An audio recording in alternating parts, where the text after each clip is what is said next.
I was covering up my trauma. At some point, you have to take responsibility for letting it go, because as an adult, it's like, are you going to continue allowing those situations to control your outcomes? Or are you going to make the change to be the person that you want to be and say, you know what, you don't control me anymore? Hi, everyone. Welcome to Heart Inspired, the show dedicated to highlighting individuals in their pursuit of authentic leadership. We peel back the layers to uncover the roadblocks we all face, explore the actions we can take, and how to persevere towards the best version of ourselves. It is my hope that you'll be inspired by their story and gain some insights to help you in your own journey. Tamara Gabbard, the Soul Consultant, is a copywriter, content marketing strategist, and so much more. Tamara says, turn your mess into your messaging and your chaos into compassion so you can create more impact in your life and career while forging deeper, more meaningful relationships. In this episode, listen in to Tamara as she shares that somehow the dim light within her kept getting brighter, ultimately leaving the United States to live in the jungles of Costa Rica. Please welcome my guest, Tamara Gabbard. Hi, Tamara. How are you? I'm doing well, thanks. How are you?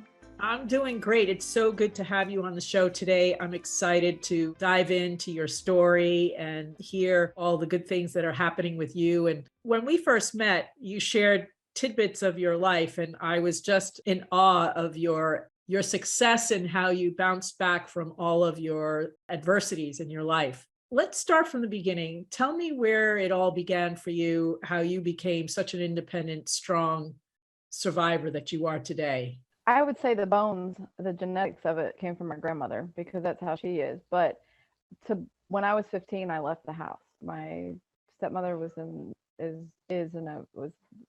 severely narcissistic and abusive, and there was just a lot of things that were going on both sides of the family that were just not, just not comfortable. So I ended up just moving out and living on the streets at 15 years old and just kind of fending for myself. And when I got out into that world of, being just a kid and not understanding really anything, I did have the smarts to at least teach myself or learn like, how am I going to make money? Like, how am I going to support myself? I've got to figure out a way of money. And I wasn't the type of person that I didn't like to steal. And, a lot of people that I was around, they stole and they did things, but I've always had a moral compass. So it wasn't something, it was like, even though some of the things that I did do weren't necessarily morally sound, I was doing them more so to myself than I was to other people. So I guess it's a double-edged sword there. But when you're out on your own at that age, it kind of makes you, you have to be a little bit less morally sound and just come more in survival mode. Yeah. So from there, I continued to just kind of stay in that fight or flight and learn how to support myself in a way that best way that I knew how at that moment, and being raised by people who were just kind of hustlers and, didn't have that, mindset of like, success and, we want to do the right thing. They praised street smarts and they praised the gangster lifestyle, for instance. I dove into drugs. I dove into alcohol after drugs. And then, it was just, I was functioning, but I always had like kind of like an entrepreneurial mind. I was always kind of, focusing on like how I can make money and how I can do this, because like I said, I had to survive, but I also had those demons that were chasing me because I was an addict. I was partying all the time. I was doing a lot of drugs. I was doing a lot of alcohol. And as I grew up, I just continued to like fill one void with the next, And so at one point in my life, I was like, when I turned 27, I was managing a bar. I was living with my girlfriend, and I was like, we were doing just so much wrong that it was just nothing was working. And I went and joined the military without telling anybody. And then I told everybody right before I went to basic training. So I went into the military for 6 years. I was a photojournalist, but that did not curb my appetite for alcohol. It actually kind of amplified it. And then, being in the military and having expectations, and my job as a journalist, the expectations of that moral compass, once again, of being having to do things, within the scope of, tell the truth, do the right thing, your career is about, giving the news, blah, blah, blah. And then getting into it and realizing that no, they're still, using you as a tool for propaganda. It really just continued to just make me more and more and more depressed. And then going to Afghanistan and seeing what was going on over there, and the reasons, and knowing the reasons why we were there, and all of those things were just very unacceptable, I guess you would say. Mm. And so as I grew, so I just continued to just drink and drink and drink and battle my demons as I did. And then when I got back from Afghanistan, I was in the Army National Guard, so I changed units and I ended up in New York. I was doing an art show that I had done for the troops in Bagram. And then when I got to New York, everything just kind of fell apart. Do you think that those demons that you had, did you find that the more you drank, it masked those demons, or did it Well, bring more awareness to them? at the time, it was a cover up. It was like me trying, because I'm a clairvoyant as well. So I would see and feel and hear and these things, and I knew things, and and so I would drink to cover up that awareness. And so, Mm. but once I got sober, it took about 2 years, but after about 2 years of being sober, the awareness of, like, I was covering up my trauma. I didn't want to Wow. face I didn't want to face that kid that I had buried. I didn't want to face all of the dealing with the pain and the issues. And it was like, how do you forgive somebody for ruining your life? Well, at some point you have to take responsibility for letting it go, because when you're a youth, it can be other people's fault that your situations are a certain way. But as an adult, it's like, are you going to continue allowing those situations to control your outcomes, or are you going to make the change to be the person that you want to be, and face that and say, you know what, you don't control me anymore? But at the same time, so I've learned to not only accept it and let it go, but I've also learned to use it as a tool to succeed. Interesting. That's really quite incredible. So you said you went sober for 2 years. What was the pivoting moment for you that caused that? In 2016, I was so fed up with my life. I was out of the military for a while, because in 2011 I had tried to commit suicide. I was drinking heavily. The military had put me on, they had said I had this and this or whatever. They put me on benzos, and I was drinking on the benzos, and so I got suicidal. So that happened. I was homeless. I was still in the military. It was just a hot mess. And then from that point on, I stopped taking the medication because it scared the shit out of me. And so I was like, I'm Wow. not going to take medication anymore. But I continued to drink, and I didn't just drink like, oh, let me have a glass of wine here and there. I was drinking bottles a day. Like, it was nothing. Like, I have a very high tolerance. I had. And so I continued as I went to school for welding. I thought I wasn't going to write anymore. I was doing all these things for mechanics, for all this stuff, and I was just kind of like being somebody that I didn't want to be, but I was fitting in with this group of people that I thought were my friends, and we were doing really, quote unquote, like air quotes, cool stuff. And but I was drinking so heavily, and I was just not aware of everything going on around me. And I just woke up one day and I was so fed up with my life. And I was like, there was this call for action for veterans to go to Standing Rock. And so I just joined them, and I quit my job I was working as an apprentice at the local 580 ornamental ironworkers in New York City.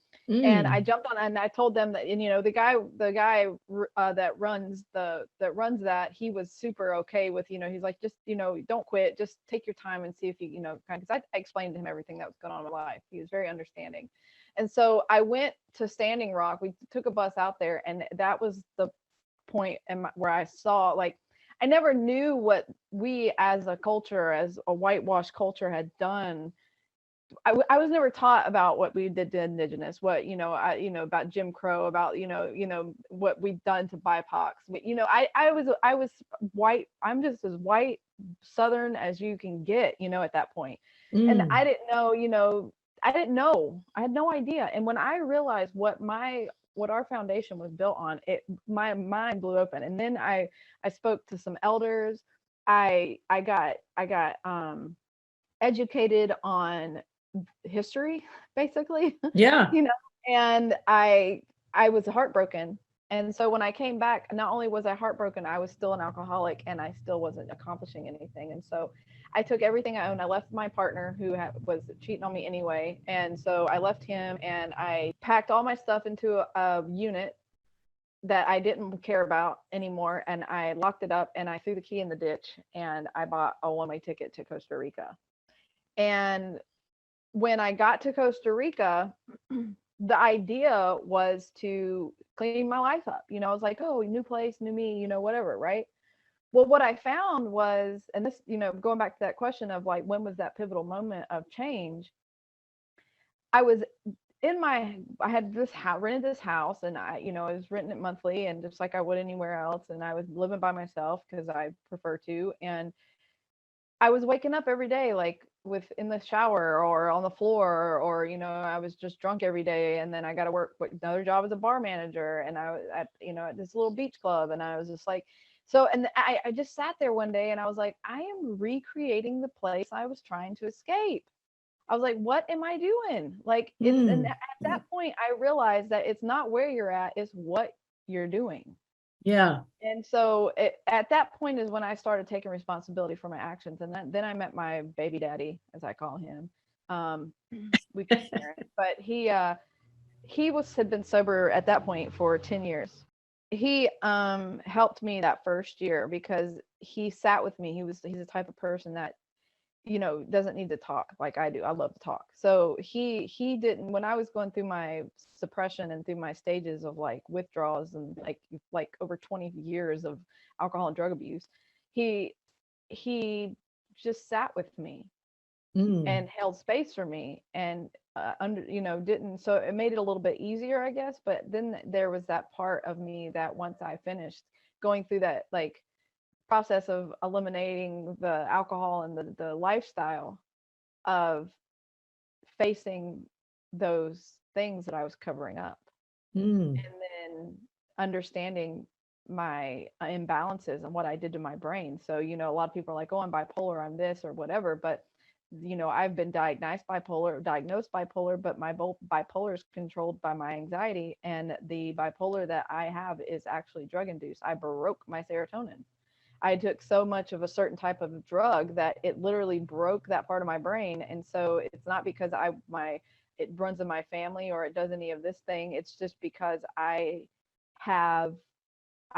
overdid it. You know what I mean? And so, however, thanks to neuroscience, I have learned that I can fix that.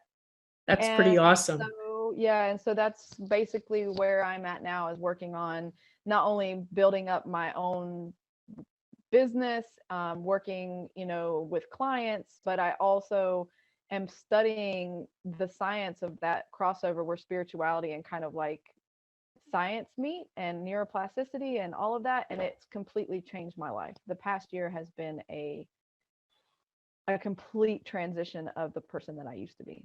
Wow. Let's go back a little bit, because, statistics, and I'm not a big fan of statistics because I think they are skewed in a lot of ways, and how many people they're asking and, surveys and things like that. But you are definitely a statistic of somebody who survived versus people who have done so much of what you've done and ended up not here on this earth. You talked about suicide, you talked about drugs, your family toxicity and all of that. And yet there was a voice in you that kept you going. Did you ever feel like who you were on the outside, your actions on the outside didn't match who you were on the inside? Absolutely. All the time. All of the time. And that was the reason why I kept running. I would end up in New York. I would end up in Charlotte. I was in Minnesota. I was in Missouri. I was across the country. I was in Charlotte. One year I moved 50 times. It wasn't, I was running away from who that person that I wanted to be, because I didn't know who I was.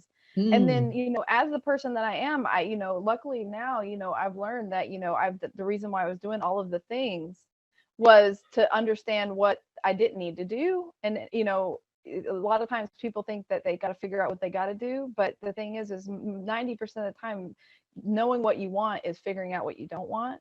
And so, I spent all those years running away and just like, every time something got hard, I would just get up and go, because I knew, because of that kid that got up and left at 15 years old could support herself at that age doing whatever. I'm smart enough, and I was smart enough then, and I've always been smart enough to be able to provide for myself and keep myself out of sticky situations. Now, I mean, I've been in them, but I'm with that, like I said, with that clairvoyance, with the things that I've done in my life and the knowledge that I have, and the just like the innate, like universal knowledge that was just like ingrained in me when I was born, that I understand, which is another reason why I'm studying what I'm studying, is because so that I don't sound like a quack. Like, I'm like, it's science, like, Yeah. That's what happened when I came to Costa Rica, and I realized when I had that pivotal moment, I stopped running. I just like, it's like when you stop running and you take that, you bend over, you put your hands on your knees, you take that deep breath, and then like you're done running, and then you turn around and you face everything that you just ran from. Yeah. Yeah. But see, here's the thing is, like, when you're running, you're moving, right? So, and you don't just turn around and face it, you got to walk through it. You got to walk back through, you ran through the woods, you got to walk back through those woods. Right. So, so what happened is I found myself digging myself out. I was out emotionally. I mean, the trauma and the things that I've been through, and there's not just, the story short on here, but there's layers and layers and deep, deep, deep wounds there that, and even sometimes, I've had people contact me and talk to me about things, and I'm just like, I'm not going to open up those wounds. Like, I am healed. I am no longer a victim to my circumstance. And, I don't need anybody coming in and trying to break open anything when I'm perfectly fine where I'm at. Now, if there's something that needs to be taken care of, I'm okay with that. But I am 100% self-aware, and I know when things need to be fixed and when things need to be left alone. Now that you have done quite a bit of healing, is there one solid message that the adult Tamara would tell that 15-year-old? And if so, what would it be? Just stay away from the substances. They really stopped me from growing, because I mean, like I said, like they really dimmed me. That would probably be the only thing I would change. The experiences that I've had and the things that I've had have defined me, and like, I have made me the person I am, and I am super happy with who I am. I am not a pushover. I am not scared to speak my truth. I help people. I'm a good person. And also to just tell her that to not use your things that have happened to you as an excuse, because that's what I was doing. I was using all of those things that happened to you as an excuse to cover up those good parts of me. And I just had this conversation the other day, and it's been like a topic recently throughout like conversations that I've had. And it's basically, since I've been able to let go of all that negative self-talk, all that self-doubt, that imposter syndrome, anything negative that has been blocking me, since I've truly been able to like release all of that, it was like the universe was waiting for me to like snap out of like looking at that negative life. And it's just been a flood of positive. That's awesome.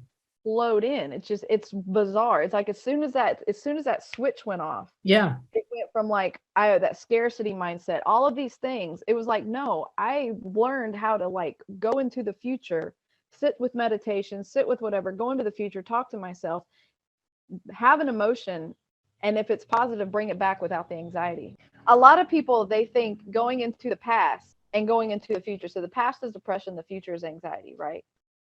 And that is true when we live in that part of our brain that creates that effect of, fight or flight, because our brain doesn't know the difference. Right. However, our conscious brain, our self-aware, when we become self-aware of it, we can, because our subconscious controls 90% of our actions. But if we can break into that and start catching those thoughts and becoming more aware of ourselves and being aware that we are controlled by that subconscious part of our brain and crack into that, we can literally start moving into those moments of our future self and bringing it into the moment. Ram Dass talks about it, the Dalai Lama talks about it. When we can take the anxiety and the depression out of facing the memories that we are going to create and the memories that we have, and we take out the emotion of it, and we just say that is what it is. It happened, or it's going to happen. And we can embrace the clarity of being successful in whatever that looks like to you. Doesn't necessarily mean monetary. Yeah. For me, success means being able to support my family and being able to support my community. For me, Yeah. that's success. You know what I mean? To help my neighbor, Yeah. to do the things that I can do. You know what I mean? You've actually healed not only yourself with your own health and well-being, but you've done a lot of work to heal relationships, because that's also the hard part, Future relationships. future relationships or your current one. Yeah, absolutely. And that's the key though, because if we get stuck in those negative loops and those negative cycles of like, it affects the way that we produce. It affects the Yeah. way that we go into the future. It affects the way that we do things. And when I think I would say the second hugest thing in my life is having my daughter. Let's talk about that, because I've seen your posts. She is just a burst of life. So tell us about that. Is an understatement. She is a maniac. She is 3 years old with the mind of a 10-year-old and the emotional capacity of herself, a 3-year-old. And she's just wild, but she's smart. She's starting school early. She got tested. Like things are, she's definitely a gem. But the big thing about her and the big thing about all the work that I've done and the people that have helped me get to the point that I am, Roman Red Hawk is my chief. He's guided me in that spiritual way, and that, there's been some other people that have helped me along that path, and like breaking that cycle that I noticed in my mom and my dad, so it doesn't leak into her. Yeah. Like that generational, like, that thing, that new buzzword or whatever, that buzz phrase that we're talking, that you hear all the time, that generational trauma that we have to break. Well, that shit is real. It's It real. is. And I am the breaker. I am the one that where everybody's like, oh, it runs in the family. This is where it runs the F out, because I'm not dealing with it. Like, I'm not putting that into her. And, when it comes to like religion, or when it comes to like decisions that she's going to make in her future, I'm going to allow her to do the things that she wants to do, but I'm going to make sure she understands what she's getting into. I'm going to make sure that she knows what these things and the history behind things, because I wasn't taught that. Therefore, I was taught, you don't talk about things. We don't talk about this. We don't do this. Emotions are garbage. You don't cry. You don't, I was taught all that, and that's not true. Like, no, that's the farthest thing from the truth. That is the control, patriarchic BS that we've been ingrained in our whole lives. And she's not going to live that way. At least I will know in my soul that I allowed her to have a path that she could choose, that was knowledgeable, that was things that were true, not things that I think she should know. So would you say that she's probably the biggest gift you've had? Sobriety is the biggest gift that I've had, because without sobriety, I wouldn't have her. Yeah. Because very true. I would never wanted kids, because I'd never thought that I would be sober. When you found out you were having her, were you scared? Were you afraid that you hadn't finished healing in order to be the best mom you could be? I wasn't prepared for the post. I thought I was ready, and I wasn't, but nobody ever is. But that's when I found out that I needed more help. Yeah. And, I left the house and I went to the beach, and I got a little apartment for me and her. And I had to leave her with her dad for 2 weeks, and I had a complete mental breakdown. Mm. And I felt like the worst mom in the world. I felt like the worst person in the world. I didn't know what to do. I was like, why did I have this kid? What am I doing with myself? Yeah. What did I want to do? And I relapsed a little bit. I didn't like go out drinking a bunch or anything. I had a couple drinks, but it wasn't nothing compared to what I used to. It was just like, and even if those couple drinks made me like reflect on myself and go, what are you doing, girl? And she was only maybe like, a year old at that time. She'll be 3 on Monday. And even in that moment, when I left my partner and I left him with, and he was coming and getting the kid, getting her and doing all that, there wasn't 1 ounce of anger coming from him. Even though I left and I was doing all that, he wasn't fighting me. He wasn't telling me I was crazy or any of that. I mean, he knew it, he felt it, but he didn't put it on me. Yeah. And patience and grace he showed, for sure. children are a blessing. I know exactly what you mean as far as postpartum, because I mean, I didn't have it to the extreme. I cannot say that I can completely understand, but there were those moments where you almost felt like, I can't do this. And that little person over there that's something else. That's not Yeah, for me and to deal with. the fear is different. I find Yeah. myself even now, like I have these thoughts and I have to stop myself. I'm like, why are you even thinking about that? Like, what are you thinking? Why would you even think like the worst case scenario? Like, and I'm just like, oh my God, like, like you're freaking yourself out. Newsflash, my daughter's 28. It doesn't go away. Well, I do have to say the reason why I'm at the point of my success right now is because of her. Well, She that's gave awesome. because you hear about the why. Yeah. Because if I didn't have her, I would probably be working less and I would just be sitting on the beach and Yeah. probably living that hostel life because I'd love it. You know what I mean? Yeah. But Yeah. what did I do during the pandemic? I bought a house because I put that hustle in, and I even though I literally taught myself a new trade. And in the past 3 years, I went from zero to I'll be hitting six figures next year. That's pretty awesome. So let's dive into that a little bit, because I do want to talk about what you do in your business, because it's kind of unique. You've combined quite a few different talents there. So tell us what you're doing. Okay, so I'm a messaging strategist and a copywriter. I started off as a content and SEO content and SEO writer, and I moved up from there, and I've been investing in myself heavily. Through that, I got interested in human behavior and how we change our minds to change our lives, right? And not that you have any experience in that at all, right? No, yeah, right. And so that's what I'm saying. I wanted to get the paper so I could say, look, you guys think I'm crazy, but this is real stuff, Yeah. Go throw a Joe Dispenza on them or something, like, yeah. you know what I mean? Like, talk to this, if you want to talk to the scientists about it, because I'm just kind of going off of what they did, So basically what I do is I have created a way of really tapping into entrepreneurs and helping them. You've heard of mindset coaches, you've heard of people who do that kind of stuff, and yes, that's part of what I do, but the concept behind what I do as like the soul consultant, where is I take as a clairvoyant and as somebody who works in what Ram Dass would call soul land. Like I try to stay in 5D as much as possible, but I prefer 4D, which is soul land. And so what I try to do, we're talking quantum here, but when you get to a certain place, a certain channel of awareness, and you can stay there and you look at other people, you don't see the person, you see the soul. And so what I'm doing is I have these conversations with my clients that are like doing like heart-centered entrepreneurial stuff, like six figures, heart-centered entrepreneurs who are doing these things, and they are stuck in some things or they're not facing things. And so I do a mind body practice with them, holistic, kind of like mindset coaching. And then we take whatever that mess is and we turn it into their messaging.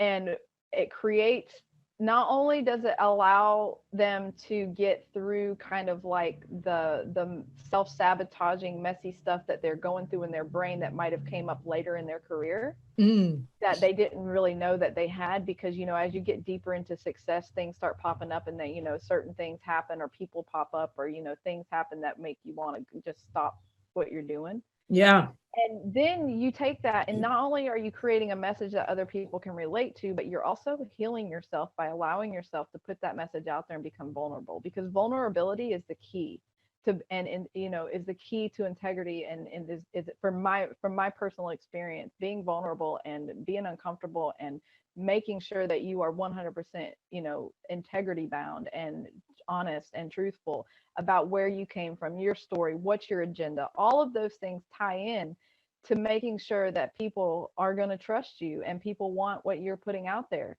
Yeah. You're not talking to everybody, you're talking to one person, and typically you're talking to an older version of yourself, especially in that space, that heart-centered space. Because what happened is people go through all this trauma and this drama, and they break open, the light comes in, and then they want to heal everybody that went through the same process as they do.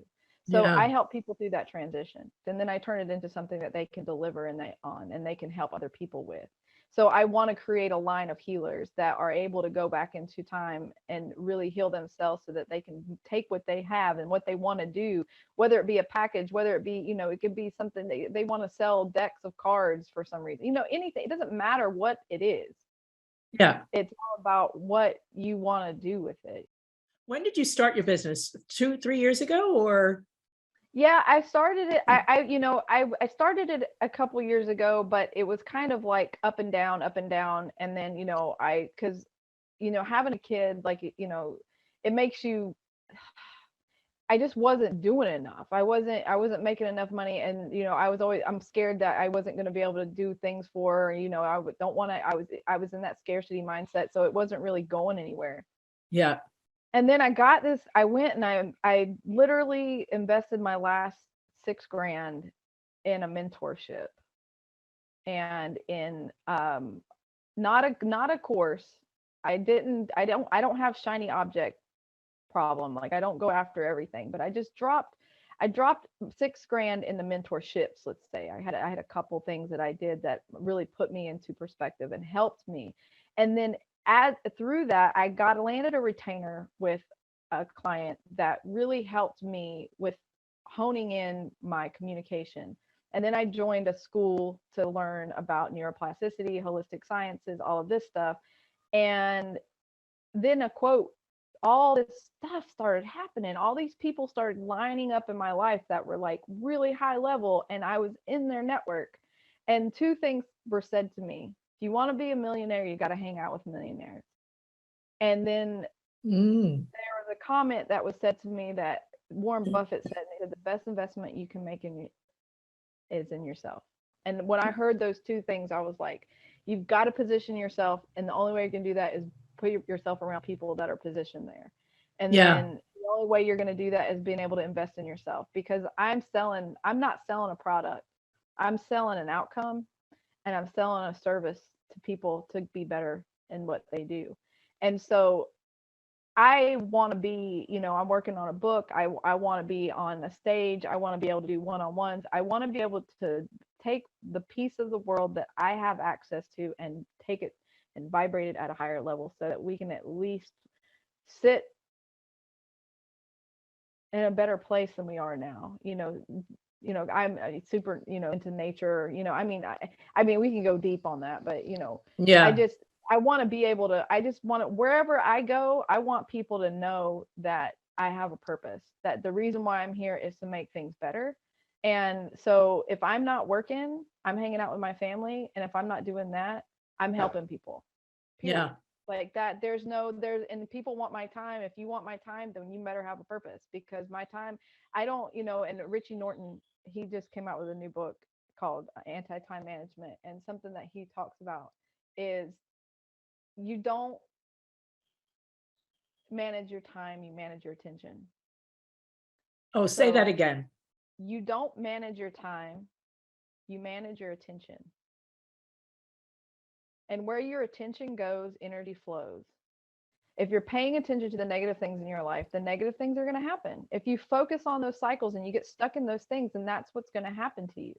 If you can get rid of that victimization of whatever happened to you and turn around, quit running, take the breath, turn around and get back through the woods, back to where you started. It doesn't matter what part of life you're in, doesn't matter how old you are, it doesn't matter where it's at. If you can get to that point of awareness where you're like, okay, that's it, this is it, it's amazing the walls that just crumble when you put in the work. If you can put in the work and get through that point of like doubt, and you finally get to that point of it, you don't go back. It doesn't stop happening. You realize it, and you start becoming more and more and more and more and more aware. And the more aware that you become, the less that shit matters. Yeah, exactly. So you can, when that light switch goes on, that's that's not an Edison bulb. That is a universally lit bulb that will not dim. It does not go out. It might dim sometimes, it might flicker, but it does not go out. You know what I mean? Because even if you think about it now, you are a star. Stars explode, and you see their light for a million bazillion years, or however many, if that's even exactly. making stuff Exactly. up as numbers right now, but that's how I literally think about it. And so when I hit that point of excelling and pushing past that doubt and all of that stuff, then I don't even, like, negativity just bounces off of me like a rubber ball. Yeah, yeah, that's really great. So congratulations on all your successes, because and when somebody says it's good to see you, I hear people say it's good to be seen. And certainly with all of what you've gone through, it's good to see you. Oh, It well, really thanks. is good to see It you. feels good to be seen. Exactly, exactly. Yeah, for And sure.